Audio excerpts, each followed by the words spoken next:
માં આવી છે। રાધનપુર તાલુકા પ્રમુખને 6 વર્ષ માટે સસ્પેન્ડ કરવામાં આવ્યા।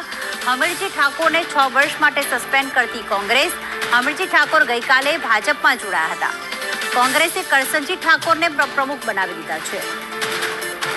ભરત અમારી સાથે જોડાઈ ગયા છે। ભરત, ગઈકાલે તો ભાજપમાં જોડાયા, આજે કોંગ્રેસે સસ્પેન્ડ કર્યા, કેટલું નુકસાન થઈ શકે આનાથી કોંગ્રેસને?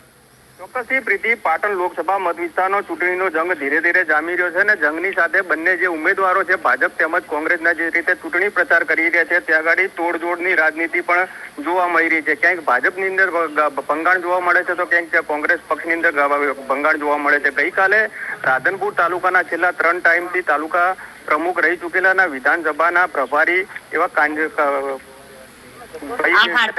ભાજપના અંદર જોડાયા અને ત્યારબાદ અત્યારે કોંગ્રેસ એક્શનમાં આવી છે અને કોંગ્રેસે તેમને 6 વર્ષ માટે સસ્પેન્ડ કર્યા છે અને તાત્કાલિક ધોરણે તાલુકા પ્રમુખની વરણી કરી છે અને જેને લઈને રાજકીય ગરમાવો જોવા મળી રહ્યો છે।